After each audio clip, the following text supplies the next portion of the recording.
Many of you have probably noticed the significant reduction in the number of grocery stores in your area.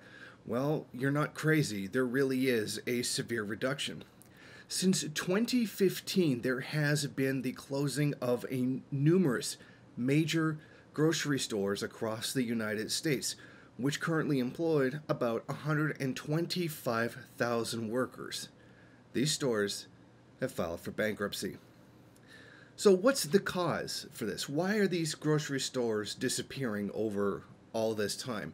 Well, many people might point to the fact that Walmart is now selling groceries, or that Whole Foods is now owned by Amazon, and that this increased form of competition is putting these grocery stores under. Well, that's just not the case. What's behind the closing of 7 major grocery store chains? Private equity firms. You remember my previous video on Toys R Us and what happened to them? Well, the same thing has been happening to grocery stores for several years now. Essentially, private equity firms get a hold of the company. Then they load the company up with debt, use the money from the debt to pay out themselves, and then just let the company go bankrupt. So what they're doing is that instead, they're taking millions for themselves. They're extracting millions instead of reinvesting it in upgrading the stores, enhancing products and services, and investing in employee training and higher wages. In other words, they're pretty much just fleecing the company and giving the money to themselves. Now, who has been primarily affected because of this? The bankrupted private equity-owned grocery chains include A&P, Path, Fairway, Tops, Fresh and Easy, Hagen's, Bilo, Bruno's, Winn-Dixie, Fresco y Mas, and Harvey's, and Marsh Supermarkets.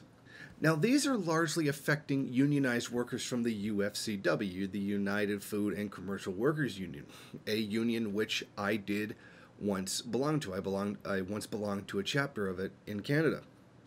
That's 1.3 million unionized workers are getting screwed as a result of this.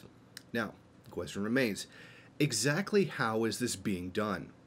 Private equity firms famously have no commitment to the long-term sustainability of the companies they buy. Their time horizon is 3 to 5 years until, ideally, they exit these investments. The heart of the private equity business model is the leveraged buyout, also called an LBO. This is a deal in which the private equity fund uses capital supplied by pension funds, endowments, wealthy individuals, and other investors as a down payment, buys out a company using high levels of debt that it loads on the company, typically in the range of 70% of the purchase price. Post-buyout, PE firms often add on more debt in order to pay themselves a dividend, or they sell off assets or real estate, reducing financial stability. Strangled down by debt and newly obligated to pay rent, these grocery store chains have neither the ability to cut prices to compete with their low-cost chains, nor the resources to invest and compete with upscale markets. And in an industry like grocery, where profit margins are thin, a small drop in revenue may undermine a private equity-owned supermarket's ability to keep up with interest payments on the debt. In other words, this is the same old story of capitalism deciding that it would be better off to just simply bankrupt the company and make off like bandits with as much of it as they can, rather than creating a long-term stable business plan which would create a great deal of well-paying jobs for working-class people. In other words, it's literally just capitalism. Now, this is an all-too-familiar story which has been continuing for a great deal of time now. This disruptive new competitors or price wars are largely blamed for many of these situations, but really it's about private equity extracting wealth and driving companies into bankruptcy on purpose. And one of the other ways they make off is by selling the real estate that much of the stores are actually on. Many of these large chains actually own the property where the store is located. Many others do lease property, but many of them do own a significant amount. And this real estate is worth a lot of money right now. And that's another way that they're making money, by selling things off rather than by creating a stable business model. Because the profit margins on groceries are thin but the profit margins on private equity just selling things off is quite high. Now, these private equity firms have managed to get a hold of at least 50 grocery chains in the past few years. Now, they're largely attracted to them because they have real estate assets, low debts, high cash flow, which they then turn into their own pockets and then leave the workers out in the cold with no job.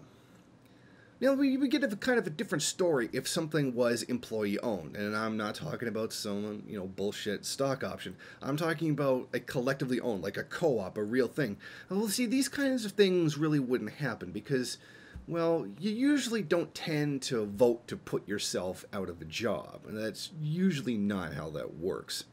But you wouldn't have that with something that was collectively owned, or even by some honest capitalist who actually wanted to create a long-term sustainable business model.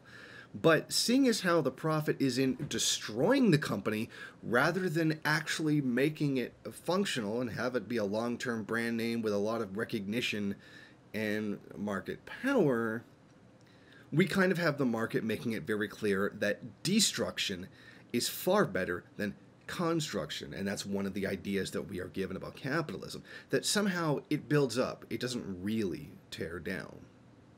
Thank you for watching. If you like this program, then please head over to my Patreon page and set up a monthly donation. It's your donations that keep this program running. Also, if you would like, please rate, comment, subscribe, and share in various social media.